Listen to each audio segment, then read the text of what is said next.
holy fuck, we are getting evicted. Fuck, what are we going to do?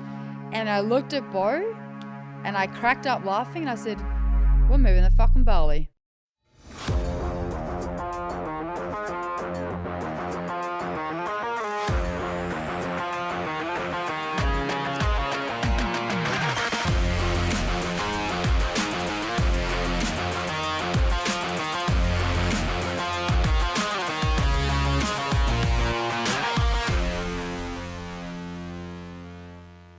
Hello and welcome to Spill the Tea with Kirsty and Bo. Bo and Kirsty. Episode number 6. 5. Oh, 5. Fuck. Can we do it again? No, we're live. We're live. All right. Episode number 5. Now, What's this called? Today's episode is called Evicted and Moved to Perth. Oh, shit. We've really fucked up. Fucking hell. Okay. This is how raw we are, guys. And real. Evicted and moved to Bali. Evicted and moved to Bali. Let's talk about it. Oh, shit. It was a journey. So it all started one summer's day. How did it start? How Well, did moving to it did Bali actually become a thing? Start one summer's day. I was on the beach doing a breathwork session. So every single morning I used to go down to Coogee Beach and do a breathwork session. Mm-hmm. And I was in this full trance and there was people all around me and I was in the middle of the grass in Coogee doing this session, and then this massive download came in and said, you need to go to Bali. And so I came out of it, hadn't even finished it, came out of it with a full message, you need to go to Bali. And then I rang you up and I said, hey babe, we're going to go to Bali this week. Can you please go and book flights? And we had something on that weekend, so we couldn't go into, I think, a couple of days later. So 7 days later, we went to Bali. Did we already have plans of kind of going over there at this point? And then you did the breath work and you're like, no, we have to go. I think we kind of talked about it. Yeah, because I remember when we looked, it ended up being like extremely low prices or something. I think what the fuck, this is supposed to happen or something. Yeah, I think a couple of weeks later, that's right. A couple of weeks prior, I was like, I think we had doubled. I think we looked at flights. Yeah, and then we looked at the flights again. It was super cheap. Yeah, that's right. So we're like, okay, cool, alignment. Let's just go. So we headed off to Bali. Harvey's first flight was very exciting. And we also did that because we are on our world tour to sort of see what it would be like to fly with Harvey, because it was Harvey's first flight. We're going to Europe and America this year and all that kind of stuff. So 2-year-old. 2-year-old. Now, he was incredible. Absolutely amazing. We were blown away. We're like holy shit. Yeah. And it was just, he was calm, he slept. It was just, it was awesome. Exciting. Really, really good experience for us. And so we got into Bali, and I say to every single person, Bali is a feeling, and you automatically feel good here. You automatically feel happy, calm, at peace, and humble. I truly believe that. Less stressed out. Yeah, just no anxiety. And one thing I want to add on that is when you're here, like we said the other day, there's less judgment, right? You can walk around with like a fake Gucci bag or Louis Vuitton bag, and you don't actually feel the judgment. No one gives a fuck. No, you can walk around with a bikini and no one's in the middle of wear, the mall, like, and people no one's thinking anything. That's right. The girls walk around, guys just on bikes, or you walk into shops with no shirt on, no one cares, no shoes on, no one gives a fuck. Yeah. And and the everyone thing just is, accepts everyone here. Yep. And the thing is, like, I even say, like, you can ride a little 50cc beep beep scooter and be a big guy covered in tats, and it's just normal. Like, you don't even think about it. But if you were to ride that in Australia, someone would be like, look at this dickhead, look at this gay guy on his stupid little scooter. Yeah. And that's crazy 100%. because when you come out, everything is exactly like that. You can wear your hair the way you want to wear it. You can wear no makeup. You can have extensions hanging out. No one gives a fuck. Yeah, no one cares. There's no judgment. And that's what I love about Bali. And like I said, Bali is a feeling, and anyone that comes here, you just know you feel good the moment you hit the soil. And I was speaking to someone yesterday about like how Bali made me feel, and it's true because Bali is blessed. Everywhere you go, people are blessing everything. You go outside the shops, there's blessings out there, there's blessings on the road, there's blessings in the shops, there's blessings everywhere. So Bali energetically feels good. Yeah. It's got a good energy. And in that time, so we've been here a couple of days, we were launching She Breathe Success, which has been my baby. And we never knew how it was going to go. So we did 2 Can you explain what She Breathes Success is? She Breathes Success, well, it's not around anymore, but She Breathes Success was an affiliate But you program. still have that community, right? I still got a community, yes. And they've all moved to We Breathe Success. Yeah. So She Breathes Success was an affiliate-driven program designed to sell on our Unfuck Yourself program, which now She Breathes Success and Unfuck Yourself are all combined together. That's right. We still have the same community. Those girls have all come over to We Breathe Success. It's absolutely beautiful. Love those girls. And so we had the session, 2 info sessions in Bali. And I said to myself, if we make X amount of money, we will stay for longer. So we had our tickets booked for 12 days. We had a return flight. And the next day, it was like bing, bing, bing, bing, bing, bing, bing. And all these people were signing up. And I was like, holy shit. So Bo looked at me and we talked about like, if we got X amount of money, I'd get a tattoo. And we got on the scooter and he's like, so you're going to get your tattoo? And I was like, yeah, okay. And if you've seen my back, I have my whole back tattooed now with Buddha on there. Mandala. Yeah, and mandala all around it, and very meaningful for me and my style of life and, what I'm about. And so, yeah, then we stayed. So then we went, okay, cool. My other 2 kids, my older kids were in Perth. I was like, well, let's get them over. And I think it was like, a really incredible moment for us because everything was shifting pretty fast. Everything was shifting pretty fast in the business. Everything was shifting pretty fast energetically, how we felt, and also money-wise, So there was massive moves happening within our life, within ourselves, and everything around us. So we went, okay, cool, let's fly the kids over. And then we hit the next challenge. Noah's passport. So we didn't know that Noah's passport was expired. You have no idea how hard it is to renew a New Zealand passport when you're currently in Indonesia. He's living in Australia and he's got a New Zealand passport. So it was super, super challenging. I was trying to get my brother to go get his photos done. Then he sent me through his photos. They were like too big for the photo to do that online. was a nightmare. So then I was like, what's that thing called that you have to use? New Zealanders? That weird. Remember the name of the platform? Oh, yeah. I don't know, but it was, yeah. Some weird thing. And it wouldn't accept the photo. It wouldn't accept the photo. The photo was too big. And I was like, why is Noah's head too big? It wasn't fitting in there. So then I reached out to his dad to help me. And then, yep, that was just a whole other thing. And he was like, why can't you do it? I said, do you honestly think that I'd reach out to you and ask you to help me if I fucking couldn't do it myself? Like, come on. I don't ask for any help. Like, this is what I need. And so anyway. But you were locked out of that platform. He was also right. no help, just would like to admit that he was no help. So yeah, I was locked out of the platform and then it was like, it's going to be 30 days to get back in. I was like, what do you mean? And so anyway, through some stroke of luck, because Bo is very, very persistent. If you know my partner, he gets what he wants. And he wanted the kids over. And we had to go home. Or we had to go home. So that was going to be the choice. And so, and I wanted them there too. Like I wanted the kids to come over. You did want the kids to come over. So Bo was like, just try it one more time. And that one more time, the photo somehow fucking magically fit. And it went, accepted. Your passport will be available in 3 days, I think it was. And I was like, holy shit, yes, it's fucking worked. So I rang up the kids and said, all right, cool. Make sure that you're awake on this day because the courier is coming. And my kids were sleeping in. You got to sign for it. School holidays. It's school holidays. You can't, you couldn't, they can't get to the... And Carson works, so he couldn't do it. Yeah, and you can't get to the passport office without me because, Noah was underage and, so all these things going on. So I said, don't you fucking sleep through the courier arriving. Make sure everything is awake. And your kids being your kids, Noah Rain goes, I missed it. Yeah. Because they always try and fuck with you. Yeah, they do always try to fuck Carson with does it as well. Mum, you wouldn't believe it. My phone went through the washing machine. I was like, I'm going to kill you. Anyway, so yeah, so they rang me up and they said, yeah, my passport's here. And I was like, all right, sweet. Book their flights right then and there. So they came over, which was awesome. We were all together in Bali. And we really didn't want to go home.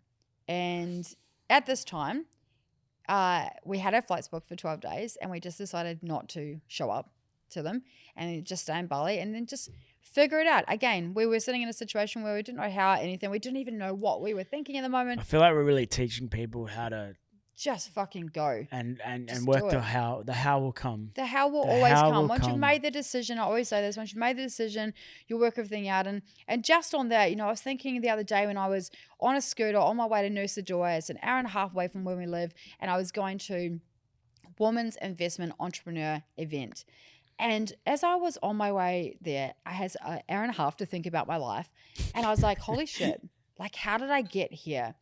And I was sitting there thinking the difference between me and a lot of people is that I actually just do. I really do take action. You know, a few years ago, I was super unhappy offshore. I've still got the video of me on the bike. I was crying the day before I was flying home.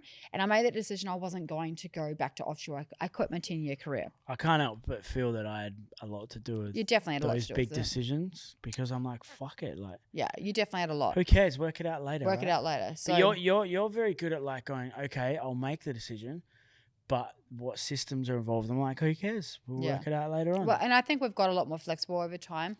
So then I quit that. And so then I was like, okay, cool, I want to start a clothing brand. So I did that, worked the hell out later. Then we started Believe Your Breath. We did that, worked the hell out later. Then we moved to Bali, did that, worked the hell out later. And so the difference between me and so many other people in this world is that I just do things and we just figure out the how later. It's what I teach people. The how will always come once you decide what you actually truly want to do in life. And you know what? Doesn't mean there won't be challenges. Doesn't mean there won't be lessons. Doesn't mean that there's not going to be times you're like, holy fuck, have I made the right decision? But the how will come. That's so interesting, isn't it? Like to know that, because I remember, obviously we went back. The only reason we left Bali was because we had to go back for Christmas. Yes. And we'll just go into that. But we were in, all your family came over from New Zealand, so it was really cool. So we caught up with all your side, which you hadn't seen in a long time. And one of your uncles, we were upstairs and the acoustics in the house you can hear downstairs. And I remember your uncle saying, and I was at the top of the stairwell, and he said, I can't believe they're not going without any luggage. Yeah. Like we just took carry on, right? Yeah. And but we'll go back to that soon. But yeah, you're right. Like, all right, let's go back. Yeah. So you're on the beach. You did breath work. Yeah. Saying come over. You need to come. Anyway, the kids are over. Then we're like, okay, cool. We missed the flights. We decided just not to turn up. 12 days, and then we were like, okay, well, we have to go back because it was it was Christmas and it was also my dad's 60th. Yeah. So we had to go back. And also we had absolutely no idea that Bali had a 30-day rule. Like you could only be here for 30 days. We actually had no idea about that, and we actually left the day before that. That 30 days was up. For each person, you get fined 1 million rupiah, which is $100. Yeah, which again, like we didn't know anything about. Australian. So we went back, and we had no idea, no intention, we didn't know what we were doing.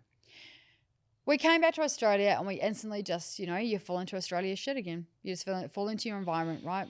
So we came back, we got into the same kind of thing, the same kind of energy, you just fall back into life, you're back into that environment. And we had a beautiful home we lived in. And in the time we were in Bali, we had a card skimmed, and our ANZ bank put all of our cards on hold. And so in that time, we couldn't get any money out. We're having to get like people to, people that we knew here. Hey, can I borrow some money off you so we can get home? There was all these things going on with our banks and our money and stuff like that. And then we got back into Perth, and in that time, our rent wasn't getting paid. And it's crazy because then we got back into Perth, and like I said, life happened, and then we just actually kind of just forgot. And we didn't get into the bank. We had so much going on, and we so missed much emails, and we went to go back into the bank to go and get our money and stuff like that sorted out. But we had some cash on us, and we just kind of just forgot about it. And we just it wasn't our priority. And then it was nighttime. It was around about the 21st, I think, of December. Not too long until Christmas. And that's right. It was like maybe 3 or 4 days before Christmas. I can't remember. It was very close. And Bo was in the room, and I went through my junk mail for some reason. I think I was looking for something else. And it came out the real estate. And I was like, holy shit, I better read this. And we got the email, and I yelled out to Bo, and I was like, Bo. And he's like, you were what? Pregnant. Yeah. And he goes, what? And Last I said, time that happened, you're pregnant. yeah, that's true. I said, have you checked your email? He goes, no.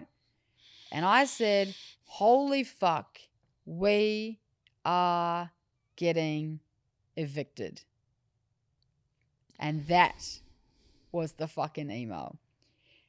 And he was like, what do you mean? And I was like, we're getting evicted. This is what they're saying.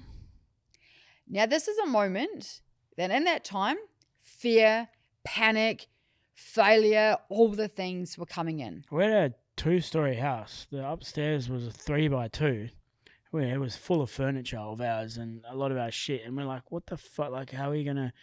And it's like, it was only days until Christmas. Or, it was only days till Christmas. And I believe. we got this letter, and obviously like all the fields come in. And just to put things into context, life is happening for you, not to you. 100%. And we wanted to get out of this lease.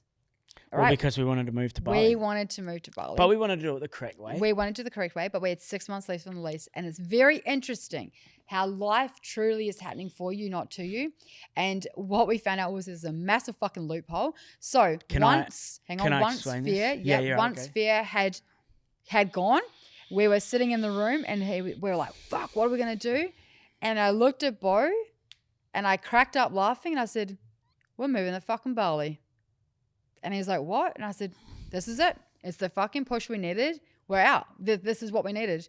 We weren't going to move. The universe knew it. So he made... We'd already just spent 30 days there. So. Yep. And we're like, the universe, for me, I always feel like everything, it has to be dramatic. And it has to be fast. It has to be crazy. It has to be like, pushed. Holy fuck. Like, you know. And so then we were like, okay, cool. So basically, we owed them...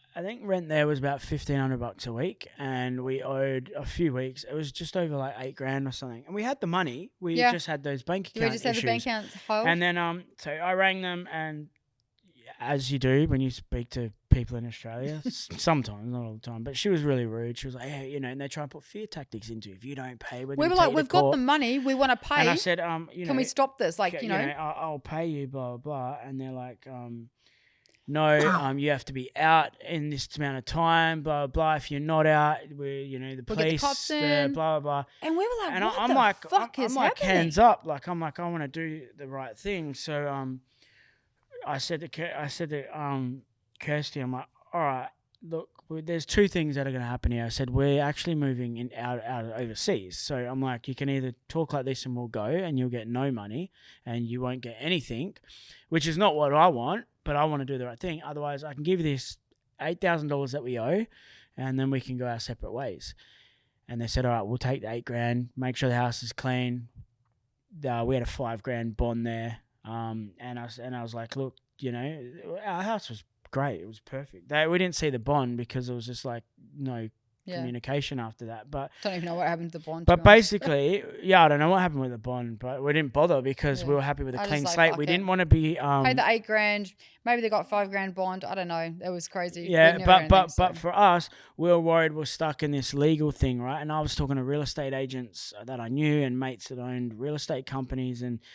Basically, you know, they're like, yeah, the law's the law, all this shit. But they were happy to go, all right, just give us the rent you owe and get out and make sure the house is clean. And the crazy thing here is that because the owner was the one who terminated the contract, he terminated the contract, so we were clean slate. Well, they wanted to get someone else in paying $1,500 to $2,000 a week, or they could fuck around with us, and that's it. Yeah, we were just going to move out and run away to Bali. So the real estate guy came over, and we said, "Hey, look, you know, is there going to be any marks against that name or anything like that?" And they said, "No, like you've paid your stuff, like here's the key, you've given the keys back, like it's all good to go." And we were like, holy fuck, we would have been held in that lease for another 6 months.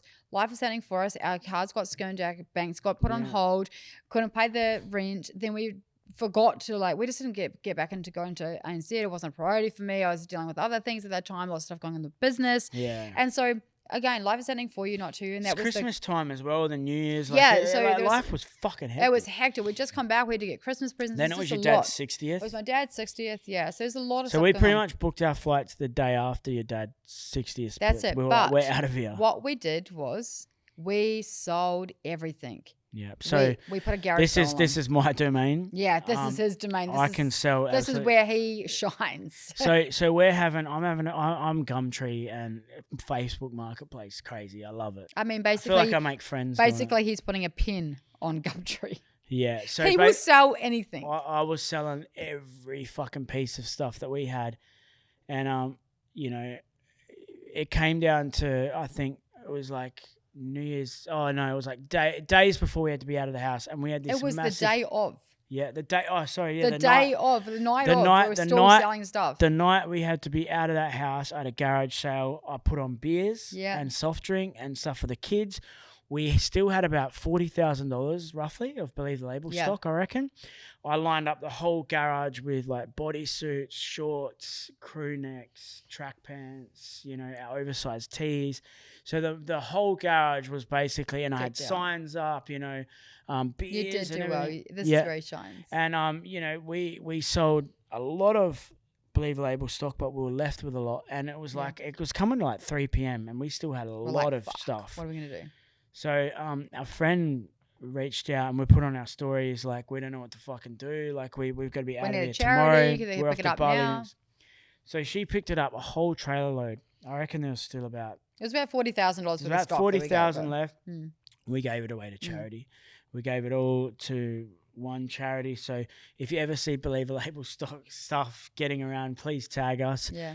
And we've put Believe the Label on a hold while we're coming to Bali and decided kind of where we want to go next. And where we want to go next. So we still are passionate about that. But we, you know, as we talk about in our We Breathe Success online program, a lot of people, they start something and they feel stuck in it, whether it's like they're 9 to 5 or they start a business. And, you know, one of our clients is a masseuse and she's working from the afternoons at the moment because that works for her, you know, for her clients, sorry. And she's finishing at 7 o'clock at night and she doesn't really want to do it anymore, and she's also feeling like she's finishing late. And I said, but you're in control, it's your business. Oh, but my clients, oh, but this. And I said, that used to be us. Now when something's not working for us, like we have people message us every day, when are you bringing Believe Label back? Why is Believe Label not here? I need another shirt, blah, blah, blah. Mine got dirty, I lost my jumper, I need another one. I'm like, but you know what, like people feel stuck, like they can't move or pivot and shift, and no one. We wouldn't be where we are here now if we were holding on to that 40 grand. We had to give away 40 grand and lose, but it's not a loss. It's just moving forward and moving through things. Yeah. Sometimes you have to make those decisions to go, all right, this isn't working. I need to pivot and shift here. Yeah. And that's what we teach our people. And you got to remember, you got into business for a reason. Most of the time it's to make more money and to have time freedom. You know, and I think when you get into business and you get stuck in human design, helping other people, and then all of a sudden their needs become more important than your own needs. And before you know it, you're never home, you're working 24/7, and that's not where you started. And we do a lot of things. We pivot and shift all the time now. Like, cool, something's not working for us. No, we get asked all the time for one-on-ones, you know. And if we do one-on-ones, they are at a very, very high cost because it's not what we specialize in anymore. We do more group stuff. We do more stuff with businesses. Well, I love our community in our group, and I want the rest of my time to be working on my business, not in it, and 100%. Also and other times my family. And create the most incredible programs and things that we're doing, you know. And we get so much vibe from working in the community. Like our community 100%. Is incredible, and what the rapid results people get is purely because it comes down to connection, community, support, love, and you know, breakthroughs and manifestation, meditation, all the stuff. You know? And I also believe, like, you know, we did the events because we wanted to do the events, and then we did, you know, an 8-week online program. Which is, we did that because when people came to our events, they were hyped, they were inspired, they were fucking done a lot of healing. But and then it was quite a humble experience because you were like, well, we're having a lot of these emails and people reaching out saying like, what now? Like a week later, they're going back to the default setting. They're going back to that same job, that same relationship. They're falling back into that same cycle, and they didn't know how to, like, they needed us to like, hey, I need more of Paul and Kirsty. I need, you know, we're giving them breathing techniques or we're sending them things, but it's just not enough. So we ended up creating an 8-week online program, not for more money. There was nothing to do with money. It was just for the fact that we wanted to create something that if you went to our online program and you wanted more, then it was available. We didn't even advertise it. It was just like if someone reached out, we said, oh, we've got this 8-week thing if you want to join it. And we only had 10 people in it. So we're doing it for that. Amazing. It was awesome. And then we had so much incredible experiences through that. People's lives are absolutely changed. That's like, right. You know, Craig's one of our massive success stories, you know. He didn't know his dad for his whole life, 35 years. And in our program, 4 weeks into the program, he said, hey guys, like I feel like I want to reach out to my dad. And we're like, he had a whole community of like, fuck yeah, let's do this. It was like 10 of us. And, you know, showed him love and support, and he reached out to his dad, and his dad turned around and said, you know, I've always loved you. Crazy. And like, we were all so crying. Much healing for him. It makes us so emotional because you can imagine that person went through life running his own narrative on what love looked like, He I ruined wasn't marriages. worthy enough. Or, You know, like every relationship he went into, there was a situation there, the work, all the stuff. So, you know, we were creating massive changes Proud of very that man fast. too, Yeah, we proud of love that Craig. man. Like he's still very, very close to us. And So, so, yeah, that's, you know, that's that part of. well, and what I was just going to say is the reason we have We Breathe Success is because people were joining Unfuck Yourself 3 or 4 times. Yeah, 3 or 4 times. Coming back, yeah. and I'm like, okay, like, I don't want to keep charging these people, and like, you know, it's like, well, we need something more again. So we've had to pivot and shift again, and that's why we created a 12-month online program where we all meet up in Bali. That's part of it for free, and we all get to catch up. And we've got that community, and we've got the school app. Like we've actually nailed it now. What people actually need. So I feel like it's constant growth, and that's why I say in businesses, like you said, like you've got to be constantly pivoting and shifting instead of being stuck. 100%. So we've sold all of our stuff. Mm. So we've had our garage sales. We've done all that kind of stuff. We went to my dad's. It was 60th. it was like 5 or 6 p.m. at night, and we were throwing stuff in the bin, all the throwing- wheelie bins yeah. down the road. Like if we had like lamps and shit left And over. it was crazy because again, everything happened so It was fast. bin week, which was good. And we'll talk about that. Like, you know, when we actually got to Bali, it was like, holy fuck, like what? Like we live here. Remember So, driving away from that house the last time? yeah, I did a and video. It's quite emotional. Like, you know, again, like mine and Bo's life happens so fast all the time. Everything's It's hard so to fast. process anything. It is hard to It's process. hard to process and grieve a house that you stayed in for that was a home for so long. Like I didn't even grieve when I sold my home, you know. So there's a lot of stuff massive. there. Yeah, that was you didn't even massive. go to it for the last 4 or 5 days that I was still moving. Yeah, stuff. for the last week of that, I just took my stuff and I left and never grieved that house. And anyway, when you don't process, grieve, or move through things like death or losing of a job or money or business or relationships, then you start to dream about them, or like subconsciously, or you get triggered, or you get sad, or you get emotional because you haven't processed it through the body or the mind. That's it. So we left that place. We went and stayed at Bo's parents before over we left. Christmas and New Year's. And then and your it was my dad's 60th. So we went to my dad's 60th. It was amazing, really, really awesome to have all the family there. And yeah, my uncles were over from New Zealand, so it was really cool to see all my family from New Zealand. Yeah. And yeah, my uncle like came down and he was just like, I just fucking can't believe that you guys are moving to Bali with chicken luggage. Like we did not take a suitcase. And at that point, that's all I owned. We didn't care anymore. We've got some stuff at your brother's house, but yeah, we do. We just the stuff we needed. We didn't care anymore. Like, you know, you have to remember, me and Bo also came from a very materialistic background. We had a $100,000 Mercedes. We had 2 houses. 2 houses. We worked offshore, oil and gas. We had beautiful things. My kids went to private schools. We ate good food. We ate out all the time. Like, you know, we were always nice at the casino, furniture, hotels. big TVs. Like, we had all the materialistic stuff, and I think we just wanted simple. It's funny now that you say that care. because back then, that's all you want. You got to feel like a somebody. If you don't own a house, you know, at the age of 40, you're a failure, you're a loser. You've not made it. Yep. You know, and these are to people out there that are 30s and 40s who don't have kids yet or aren't married. You know, you feel this pressure from society and your parents and your friends that you have to be married and have to have this certain life.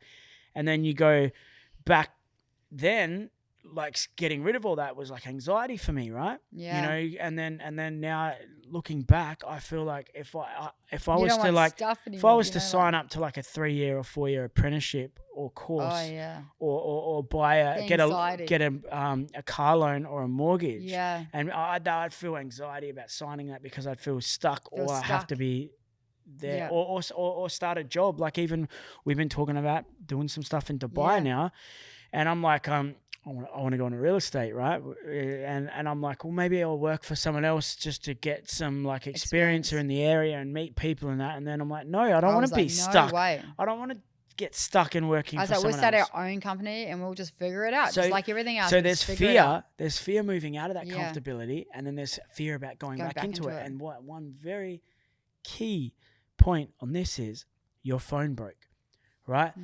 You would have anxiety if you left your phone at home or forgot it, right? You need this phone, you need this device. Now your phone broke, you didn't have a phone for a few days or something. Yeah. And then you got through that anxiety and then going back on the phone. I didn't want to go back on the phone. Turning it on, you're fucking having a panic attack. Like what? All the messages, like all the things that were happening. People like, you know, just people like, I just didn't want to turn the phone back on. And I think that's honestly what, like Bali just, everything's still here. Everything's slower. You We walk joke down the about it's street, Bali time, you know. You walk down the street, no one's got AirPods in. No one's on their phone. You go into the Perth City, People are Sydney, smiling, Melbourne, happy. everyone's down. You walk past, you get a smile, you get a hello, you get an upakabar, you get Terima kasih. bagus sekali. You know, Yeah. you get interaction. You sit in a line at the mini mart, and I'll never forget this. I was in the mini mart, and we just moved to Bali, and it was slow. Everyone was talking. Everyone was slow. And like, you know, I'm getting fidgety. ADHD symptoms are coming up. I'm getting frustrated. And then my internal thing is going like, these people don't care about my time. They're disrespecting me. Like all this entitlement's coming up. And then this wave of like a deep breath. And then I ain't got to be nowhere. I ain't got to rush. Like, you know, Bali time that we go on Bali time now. Yeah. And I'm like, these guys are present. They're still, we're not in a rush to be to the next place. We're not stressed about the past. Connection. We're just present. We're in the present moment. Nothing else matters. Humans having human experiences and interactions with each other. 100%. And I'm like, that to me was like a massive wake up call that we don't do that in the modern Western society. We're literally so worried about the next day or the next moment or leaving dinner or getting up and walking to the toilet. And then we've got to quickly get off the toilet and go to this. And then we quickly, there's no present time. And when we are present and still, we're on devices or distracted by TV, alcohol. Do you know what I mean? So like that was like fucking huge for me in that moment. Do you want to attract more money into your life? Then this is for you. Are you ready to fuck off procrastination? Then this is for you. You need more sales in your business? This is for you. Do you want to feel more successful and confident? Then this is for you. Hey, I'm Bo Drury. Hey, I'm Kirsty Waddingham. And welcome to Believe in Your Breath, where we breathe success. If you want to work with us further, you want to join We Breathe Success. It is designed to take you from where you are now to where you want to be in 12 months or less. If you're ready to 10x your life and step into the ultimate version of yourself that you know you can be, then this program's for you. Your transformation awaits. Yeah, I totally agree. It's crazy. Again, like it's a new way of life, and that's why I always say to people, like, you know, when you come to Bali or a new place, you have different challenges, you have different stresses, there's different, you know, like our power went out, you know, that's a whole nother thing. Learning. Learning, you know. But let's talk about like when we got into Bali. So I was anxious as fuck. We got into Bali. We got into a hotel. The first time was fun because we had a life back home to go to. We had a house and everything. So for me. So let's talk about when we moved here. Yeah, when I came here with nothing and no return flight, and I'd left my family and I didn't know when I was going to see my friends again. My sympathetic nervous system went to town. My ears were ringing. Yeah. I had really bad ringing ears, vertigo. Because anxiety. I get physical symptoms of anxiety. I get like tension through my face, my eyes. I get sensory, so I get sensitive ears and eyes. It's fucking horrible. But it's very crazy that, you know, I knew that there was a sense of panic. Like, what have you done? Have you made the right decision? Like, what if this fails? Like, where am I going to live? Like, where do I go? And then you're stripping back so many layers of your normal comfortability. And even though you're like, fuck it, if it doesn't work out, we'll go back to Perth. We stay at your mum's house, we'll stay at my parents' house. Like, we're well looked after, you know? But you're still that sense of self-responsibility. Because of how you're programmed, right? Yeah, and I didn't know, like, it was hard to get into like a routine. Like, you got to find a gym, right? You got to get up in the morning. Like, there was a lot of news. That's what it was. A lot of new things. And the change for me is like, it was really hard to live in Bali because Bali for me was like, have a beer. Like, you get up at 8 o'clock in the morning, you walk around, people are having a beer, they're eating. Like, so it took a while for us to, like, you know, I stopped eating nasi goreng. We got our first villa. Yes. And we're like, because we were sick of hotel hopping and we wanted a home and stuff like that. So we went and got our first villa just to see how it was. There's 4-bedroom villas, kind of nice. And we went and brought steak. Yeah. And we're like, we're going to make this steak and mushroom. And for a start, to buy the butter, the oil, the meat's super expensive and all that. It was that expensive. It was like $150. Yeah, just to buy all the groceries, and we're like, right? What? We brought a bag of vegetables, bag of this. It was still 10 times cheaper than Australia. But my thing is, like, to buy all this, we could have ordered it in Gojek, and it could have been there in half an hour to an hour, you know, at your door, ate it, put it in the bin, no dishes, no cooking. And So way cheaper, and way cheaper. And way cheaper. And the food is healthy. It's and cleaner. And the crazy thing is, like, I try to cook the meal that I usually would, and it just was disgusting. It wasn't the same. It was even an Australian piece of steak, and I just didn't like it. So anyway, that was the last time I ever cooked in we Bali. don't cook first here in and Bali. last. It's, you know, it's I ate that out all the cheap. time. It's that cheap to just jump on Gojek, which is similar to like Uber, and just order whatever the fuck you want. There's that many restaurants, and you get whatever you want delivered in half an hour, whatever you feel like. So 100%. So let's talk about, you know, when you first come over, like, it was, you know, for you, it was really just, for me, I was excited. I was pumped. I was out there. I manifested my clients. Remember, I was like, hey, you've got 2 clients you need to manifest this week. You got it like in that second. Remember, I was like, oi, what the fuck? I'm giving you a high target. Remember? Oh yeah. You're like if you gave me a KPI and I hit it in the first day. Yeah, and I was like, oi, well, I'm fucking up in your KPI. And you're like, no, my work is done. I'm done. I'm relaxing for the week. I'm like going to get bintang and then. And that's the thing, when you're in a business, like, you do have to give yourself KPIs. You have to give yourself targets. Like, you know, I think that people just think there and think that me and Bo just kept back, and we work very hard. I kick back. He does. I work very, very hard. You know, I create the systems, I create the KPIs, and I do all the work behind the scenes, you know, and I really am the driving force behind. And now you're doing very well on social business. media too. Yeah, I am. I'm picking up. I'm like out. I've learned from the best, you know. I'm out. I'll rock up to the You're podcast, in the real estate now. do You're some the events. You do the events. Get some real estate. We had that going on, and then we're like, okay, cool. You know, I was again nursing. Like, Bo, I was like, fuck, I'm not doing this again, because obviously if you heard the other podcast, like, you know, I was like, fuck, we're not going to go downhill again, are we? But anyway, we went and got this ear waxing, you know, the ear thing done. I did breathwork. Yeah, I did breathwork and ear candling. And I said, you know, you start showing up every single day. You know what to do. I started doing breathwork every morning and journaling. It's very easy. When you're feeling like shit, you don't want to do breathwork. You don't. You know that it's going to help you. But also when you're feeling good, you don't want to do breathwork, because you're like, why do I need breathwork? But I think you're also more keen to, like, when you're feeling good, you go to the gym. Like, fuck yeah, I'll go to the gym, blah, blah. Your vibrations. Yeah, your vibrations a little bit different, you know. So, but when you're like feeling like, blah, you just want to distract. You want to watch TV, you want to stay in bed, all the things. So we had that going on. Then we're like, okay, cool. We need to get our own villa. We wanted to have our own home. And here comes the new challenge with getting your own villa and not knowing things. So we got a new villa. We have to talk about that. We got a new villa, and that was cool. And is that the one for the direct owner? The direct owner, yep. The one with the dogs?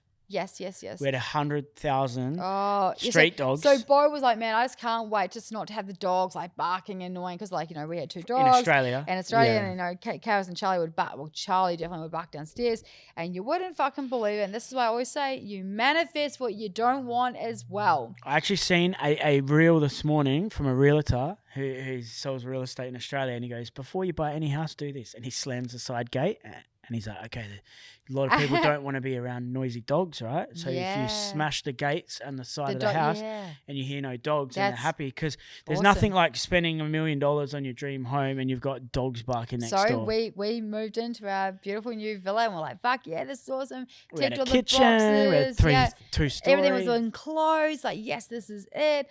And then 3 o'clock in the morning. Every clock of the morning. Dogs, fucking G. Street dogs would bark. I reckon they'd get into all the trash. The street dogs would tell the other street dogs, bro, come down this alleyway. It is the place to live. So we had like 15, 20 fucking street dogs. 100,000. Oh my God. So that was the next lesson for the next house. Yes. Right, when we went to that next villa. It was. I'm looking like for dogs everywhere. I'm like, is any dogs around here? Like, because it's a lesson. We literally would start asking, and that's what I mean. Like, life is constantly listening. Your nervous system is looking for that threat, that 100%. Annoyance. So, but the other thing is in Bali that, you know, electricity is very expensive, and electricity, if you don't pay it, goes just out. Just turns off. And I'm telling you right now, the electricity won't turn off at like 2 o'clock in the afternoon. It'll turn off at like 3 o'clock in the morning. On the hottest night, when your phone hasn't been on charge. Yep, your phone hasn't charged, all the things, and you are smoldering by yourself in Bali. So, and here's a little bit of a funny story. Again, lessons for everyone. It did go off one time at about 12 o'clock. Me and Bo had gone out for the day, and I was thinking, this is weird. I haven't heard from Noah. Now, Noah, poor Noah, the power had gone out. We don't know about it. And Noah's Wi-Fi has then gone off, so he's got no way of connecting. No Roblox. No YouTube. No YouTube, TikTok. no TV. No TV. No Netflix. Nothing. Right. So he's at home for about 3 hours by himself. Well, he took Harvey out for making dinner. origami or whatever with his little things. I'm just trying to do what he can do. And he comes, we come in and he's like, oh my God, the bell went off. I couldn't get in contact with you. And I was like, I thought it was weird that, he wasn't responding to me. But the lessons here was now Noah is very vigilant. He would come with into our the room and be power. like, turn all the lights off. Turn and the I'm lights like, off. Turn the now you aircon get it. off. And you know what? When you've got that angry dad or that army dad who's like, get out of the shower or turn the My lights off. dad was like that. That was my dad too. Yep. And that's your association with money, right? Save the money, save the money, yeah. save the money. Turn Put all off your lights. energy into Yep. saving the money because you work so hard for it all week. Yep. But now Noah's aware, and he turns his lights off. And he's, he doesn't have his he'd aircon. be in his room sweating, but with the aircon off because he didn't want the Wi-Fi to go out. Yes. And so now that he's had that trauma, lessons. Lesson. Yeah. Fucking hate the word trauma. Yeah. But if he's had that lesson, now he doesn't want to be left. So he was out every day. He's like, guys, there's 6,800 kilowatts left. Like, just watch the power. Then the next day he's like, there's 6,000. Like, so he's like missing it. Like, have you dropped this up? Like, yeah. what's going on? So now Noah's watching the power, and I'm like, it's so true. Like, no one Yeah. gives a fuck unless something directly affects you. That's why you need bad shit to happen to you. That's why you need bad shit to happen to you. 100% so your pivot and shift. So we learnt that lesson, and then we had to get another villa, didn't we? Yes. Oh. Yes. Most important fucking story of the Bali podcast, moving to Bali, yeah. So I'm looking on Airbnbs and stuff, super expensive. Then I go to all these Facebook groups. So you got like Canggu Real Estate, Villas, Bali Villas, all these Facebook groups. And there was a house on there that I loved.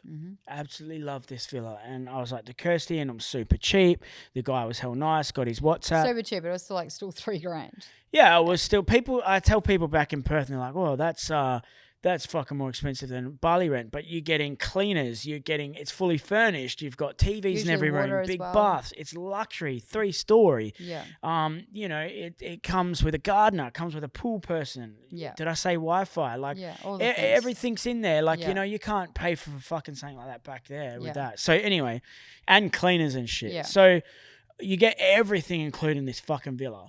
And then, anyway, I said to Kirsty, let's go look at this villa. We'd actually looked at a few, but this was my favorite. Rocked up, met the people there, loved it. Yeah, we were like, yeah. Fucking absolutely just couldn't wait to invite friends and family over to this place. 3-story, it was fucking nice. You'll see it on our stories. Cozy Stay, shout out to Cozy Stay. They really looked after us. But it wasn't Cozy Stay the first time. What had actually happened, I got scammed on this villa. Hang on, but let's talk about like just before that happened, we're sitting in the pool before you gave him the money. And I had an ill feeling. He said to me, I've just got a bad feeling. I had an ill feeling because I don't feel something's just not sitting right with me. The guy I'd spoken to was a lot different than everyone else. He was super desperate, and he was like, but he when we seen the villa, he was demanding money, and I'm like, I get it. And he goes, there's other people that want it, so I get it. And I know the demand for Canggu area is like lots of people wanting villas, so I'm like, whatever, we'll pay it. So I paid $1,500, and even though I didn't want to, I rung the villa I was in. I knew the owner, and I rung him and said, "Hey, look, is this a scam?" Got an ill feeling. He goes, "If you saw the villa, it's not a scam." Yeah. So that gave me the confidence. Yeah. So straight away, it's like, yeah, you're right. Now, so there's a point here. His intuition told him that's right, something wasn't right, and I didn't listen to it. But then he went and got some concrete evidence from someone else, an external validation, and then he went against his own intuition. And how often do we do that in life? That's right, in everything, in our relationships, the whole lot, Life. work, business. So then I've been talking to him after this, and still feeling a bit weird. Didn't want to send this money, the rest of the money, and I'm like, I'll send you the money once I move into the property. And he's like, no, you need to send before. We need to pay for this. So he paid $1,500, I think, up front. Yeah, paid $1,500 Australian. Deposit. Now, what had happened was a lady messaged me from the Facebook group and said, hey, me and my husband want to see this house. Pretty sure this guy's a scammer. Fucking, I seen you comment on it. And I said, oh, yeah, you had this ill feeling. So we rung this stranger. She was from Australia as well, really cool chick. She was basically telling us all this stuff. So she told me the owners of the property was named Cozy Stay. So I reached out to Cozy Stay and blah, blah, blah. And they said, no, we don't have a booking for you. And I couldn't believe it. Like, I'm like, nah, surely. Yeah. And I didn't care about the money. I loved this property. I was so devastated. I couldn't get into this villa. And I was so excited. I'd organized friends and family to stay in it. Yeah, you'd seen yourself living in it. Yeah, seeing myself living in it. I manifested it, right? And I'm like, all right, well, I'm usually really good at manifesting things, and this has come to a halt. So I ended up meeting up with the guys from Cozy Stay, iPanned, fucking amazing dude. Guy. Love you, bro. And he would, meet me and showed me all this stuff. I showed him the WhatsApp. He goes, man, and he was using iPann's name and the Cozy stuff. So I'll tell you how he's done this scam, and then I'll get into what happened after. So random guy, he doesn't even live in Bali. Where is he from? Somalia. So what he would do is go on Airbnb, steal the photos, chuck them on these Facebook groups, join like local Canggu villa groups, put it at a cheap price, but not super convincing cheap price. Yeah. And then really, really good at talking. Really good. Then what he would do is like, he would ring you, he'd talk to you on the phone. He was really good. Now what he would do is he would go away, ring the actual people from the Airbnb and say, hey, I'm a real estate agent. I've got a client who's looking for a villa. They might like yours. Can I send them to your villa to look at? They'd go, yeah, sure. All right, here's the time and date. Now, between me and him talking to the people who actually own it, he created a meeting. Now, we'd go there. The Balinese don't speak much. You don't really say much. You're like, yep. David was what his name was. And they're like, yeah. Because he's telling him that you're a client of his. Yeah. So when you say the name David, they're saying, yeah, he rung. Blah, blah, blah. So you're not knowing if David's the manager, owner. You don't really know. You have no idea. Unless you ask all the fucking right questions, and then you can start piecing it together. So I left happy. They were happy. I said, yeah, I like the villa. They're like, cool. They're like, yep, doing it. Yep. So, and then now I pay David. Now it's got nothing to do with the villa. Yeah. So now he's still, and then when I've come to him saying, Cozy Stay, this and that, he's saying, yeah, I'm Cozy Stay. Like, He like you could literally give him all the evidence to say that he was a liar, and he would say, no, that's me, that's not true. And I say, can I ring Cozy Stay? He's like, yeah, ring him, tell him I'm iPanned. So I ring Cozy Stay and I say, hey, iPanned, does he work here? And they go, yes. So I'm like, oh, okay, it's real. He knew the name of our manager, so very smart. Knew the ins and outs, knew all the things to say. I ended up catching up with iPanned, meeting the real one, and he goes, man, this property is like 60 million a month, so double the price. I said, fuck, we don't want to pay that, So we didn't want to pay that. Then we went to some other villas, which was all cool. And then come down again, a couple of months later, we needed another villa. Come across Cozy Stay again. And then iPanned, and he's like, yeah, it's me. And I'm like, oh, fuck. So I said, look, can we do this villa? He goes, look, it's actually, we've got no one in it. We can do it for 35. I said 30. And he goes, I'll talk to the management. So it took about a week, and we ended up getting it for the same price as a scammer, and they paid the electricity for us. Then we did a deal and got it extended. Yeah. So I got my dream villa, the villa that we're in right now that I wanted to stay in, and it eventually came back around, didn't it? Because I fucking manifested it. And I wanted this to happen, and it happened. Yeah. You do always get what you want. Yep. And the thing is, what I wanted to say is, when we go back to Australia now, we had to go back to Melbourne for our tour, and we couldn't justify. Kirsty goes out to a But, which is like an hour out of Canggu in the forest, jungle, waterfalls, jungle. It's really spiritual out there. You pay what, $29? $29 for a room. A bath. Beautiful, big room in the middle of the jungle. Just love it. And central Ubud with all your restaurants, cafes. You open up the balcony, there's fucking animals, like, and now when we go back to Perth, like we're going back to Australia this weekend, and we're going to stay with my parents, but we want to go and like, go to the Cass and that. And it's like, you can't justify paying $300 to $500, which we used to get $800. We used to get the big rooms. We used to go to Crown Towers, and it's crazy now. And that's like your rent for the month. This is the true realization of how much you've grown and changed as a human being. Because for me, like, we used to spend all money on hotels and nice fancy hotels and things like that, and we wouldn't think anything of it. Now, my value system, I would not spend $800 on a hotel room in Australia. Like, if I'm spending $800 to be over here, it'll be some freaking amazing thing. And to be honest, we've stayed at a lot of places now. We've stayed at 5-star places, 3-star places. And, to be honest, like, I really enjoy more so staying at the cheaper ones. Yeah. Better quality people, like, the people that I love hanging around. The staff and nice. The 5-star places, they're just like, They just they don't have that. They don't have that finesse, that thing, you know. So, you know, and that's just my personal opinion, and it's because I've changed as a human being. That's exactly why, right. you know, I've changed and what my priorities And you can't are. justify. You like I just don't want Why would I to. spend $300 on You a know? room when I live in Bali and I can 100%. pay $29 to go and pay an exotic jungle? And I truly thing. also think this, like, you know, we've made the most money we have in our business over the last few months. Probably the last 6 months is where we really have elevated in our business, and our money spending, our money habits, and our money manifestation, and our Relationship to money. mindset, relationship to money is completely different.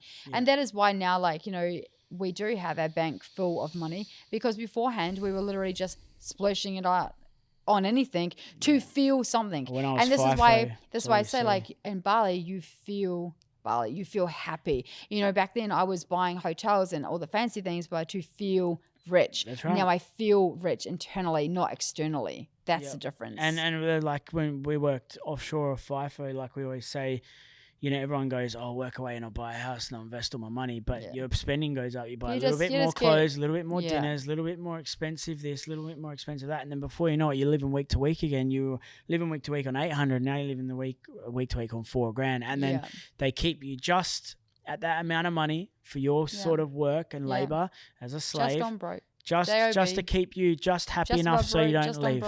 Same thing, J-O-B.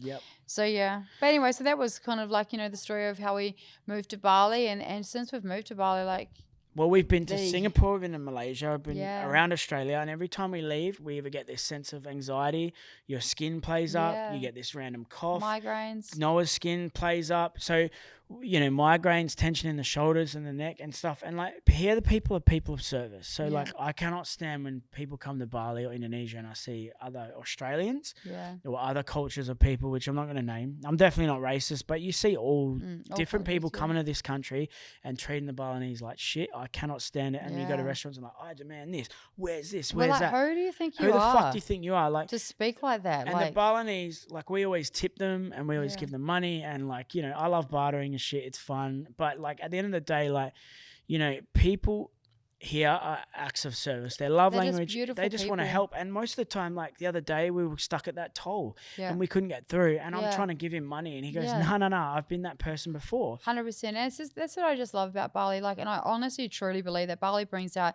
the best in people.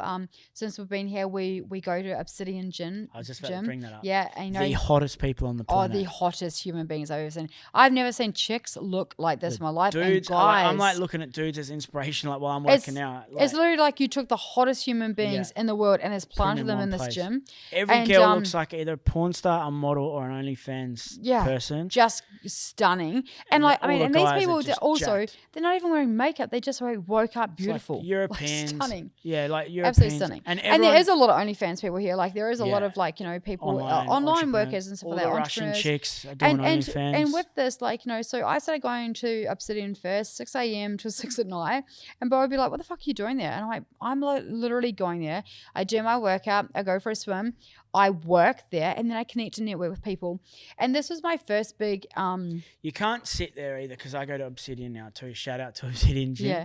But we are like, I will sit there, and someone will go, "Hey, can I sit here?" And it'll be a guy or a girl, and they want no interest in you. They just want to talk. They just say, "Hey, where are you from? What do you do here?" And you talk about business, and they're like, "Oh, fuck, you do events? Like, I've got an event marketer. Yeah, here's his WhatsApp. He helped me fucking do events all around Europe," or you know. And then people are like, and you know, you see a guy who's like, see a guy that's like jacked, tats, great looking, blue eyes, like the hottest dude you've ever fucking seen in your life, and you're intimidated by him, and then he'll come up and like talk to you, and he's like not up himself, he's not a cock, he's not rude. And the same as the chicks, like you know, you see these girls and like they're like full, like they wear basically nothing, you know, like you see everything, and then you expect them to be real prudish and up themselves, and like they'll come past, they'll smile and be, "Hello, how's your day?" And you're like, whoa, it throws you off, because in like a Gold's gym or something like that, not saying anything bad about Gold's, but like, you know, the reputations of these bigger gyms. I think even just Australian gyms. Just in Australia, you know, like Australia you see these bigger guys or these really good looking girls. Ego and just insecure. Ego and insecure is what I'd really say what it is. You know, and like I was saying, like, Bali is all about connection, networking. Like, everyone wants you to win here. Everyone has a number to help you win. Like, even like, we're here in Lighthouse, Monty, Shout who out owns Lighthouse this. where we do yeah, this. like, Monty from here. he's given us contacts. We got a meeting with him after this. Yeah, everyone just wants you to win. And this is what I absolutely love in Bali. There's no competition. There's no anything like that. Everyone is here for the same reason. And I truly believe it's because I've always said, if we could take Balinese culture and we could sprinkle that shit over the world would be a very, very different place. And if we could just take one thing from how they are and how they think and feel, and the love that you feel when you're around Balinese culture, it is something else. And I truly believe the world has a lot to learn from Balinese culture. 100%. And what I said the other day as well is, like, when you go from like where you came from to where you are now, and then you don't realize that when you go back to where you came from, you're like, was this always this bad? Or people like for instance, you go back to Bali and your friends want to talk about their exes, about, did you see so? Do you mean back to Australia? Yeah, sorry, what did I say? You back to Bali. So when you go back to Australia or Perth, to where you come from, you find your friends are going like, oh, did you see old mate's story? Like, how are they hanging out? Like, who the fuck? Yeah. Or like, my boss is such a cunt. Like, he's giving me all these hours, blah, blah. And I'm like, what the fuck? And like, I even talked to a few friends lately about helping them start business or doing something. They're like, I can't do that. I got kids. I got this. And yeah, that. I'm feeling so stuck. And I'm like, what? And then I said to one of my friends, like, we have kids. I said to one of my friends the other day, I want to move to Dubai, and he's like, you've never been there? I'm like, yeah, I'm just gonna go check it out. And he goes, well, that's a bit risky. And I'm risky for what? Like, what? Have my friends always been like this? Like, so constricting on like what I can do with my life. And so you can imagine how you would be a product of your environment, right? And then you start to think that. So if someone else tries to jump out of the cage, remember when we were first together, I wanted to move to Gold Coast, and you're like, I'd never leave Perth. Because my family. I'd never leave my family, and that was really a big thing. I was like, fuck, like, I will not be in Perth for the rest of my life. So we're going to have a situation later down the track with us. Well, now I feel like well, we've been everywhere, and every time we come back to Bali, we're like so grateful. And like, we were in Melbourne, and not bagging out. We're not bagging anyone. I'm not bagging anyone out, but we jumped into an Uber. We had all this shopping trolley, and the Uber was just on the phone. And I literally had all my stuff there, and he didn't get shopping bags like this. Didn't get out of the car. I was struggling. Like, you got in, and it took you ages too. One bag, two bags, three. You had a whole trolley. Yeah. And then by the time you'd like done the boot and got in, and then he's on the phone or doing something. Yeah, I was didn't like, even ask you how your day was. Like, I couldn't believe. And I'm like, I'm not saying that I expect Balinese people to run around after us, but it gives you like when even some of the times the Balinese, I'm like, no, stay in the car, mate. But then what do you do? Like, you're more forthcoming with everyone else. I'm trying to help other people because it's my environment. And so this is why Bali has created that culture. That is why there's so much networking opportunities here, because I think it comes back down everyone to is that. An entrepreneur. Everyone's here it comes winning. back to that culture. That culture is rubbed off on the people that are here, and everyone wants to help because that is the product of your environment. I think with the entrepreneurs, they built their own life, so they appreciate it and they're grateful for it. 100%. But the Balinese have fuck all, so they're happy with fuck all, and they're happy with the simple things. Well, in life. They understand real life. They understand their present. The real. So for them, is that actually their real life is like actually it's not materialistic. It's not materialistic. It's family. It's connection. It's sharing. It's life. And the thing is, it's experience. And that's why now, like, even we do birthdays differently. Like up until Harvey this year, I was more about having the experience. He only had like 3 or 4, maybe 6 presents. Owed me $2,000 worth of presents. We went out and had the best day here. And it was about connection, experiences. But I still memories. feel like I had to give him presents to open, right? Yeah, but it's okay. We still did that, and that's okay. But it wasn't what I was used to because, like, our views have changed. We're not all about materialistic. Yeah. So, yeah. And I feel like when you're in Australia, like the more you're entitled, like the newer PlayStation, the newer Xbox, the bigger PC, the more lollies, the bigger cake, like you get that from a kid. Like we're all trying to outdo each other on Instagram with like what we give our kids. Like I seen a kid have a birthday the other day. It was like a 3-year-old. The whole lounge room would look bigger than any Christmas I'd ever had. And like these aren't super rich people. It's like, what are you trying to prove? And then you're creating this thing. And I'm like, I'm not saying don't spoil your kids, but what are you trying to make up for too? Like shit parenting or something? But my thing is... Well, mine was always guilt. Yeah. That was exactly what it was. Yours was guilt, yeah. But my thing is... Sorry, not shit parenting, but maybe you feel guilt, right? Yeah, me. Good way to word it, sorry. But also what I'm saying is like the more you give a kid and the more you give a human being, the more they fucking want. Yeah, well, my 19-year-old and my 14... We're older, very, very different. My 19-year-old is very That's right. entitled. My But our 14-year-old is business not. is the same. Until we feel grateful Yeah. for our current life and our current business, we're not going to move forward. 100%. That's it. All right. Well, that's Bali. Well, that's why we're here. Bali here. was a vibe. Love Bali. Love Bali. Bali's changed your life, and I think everybody should experience Bali and then We wanted to the travel good the stuff. world, and then we went to all these other places, and we're like, every time we come back here, We Bali's always the the feeling. moment we It's the get back onto Bali soil, in that airport, walking through. yeah, it's just like, oh my god, I can't Even if wait. there's a long I feel line, home. or we don't care. Yeah, It's just like we're home. we don't care if it's hot. It's just it feels like home now. That's exactly right. Awesome. Well, there we go. Another episode of us talking. We got there. We did. Love it. Thanks for listening, guys. Like and subscribe, share, and come and join us on this amazing journey. Love. Love.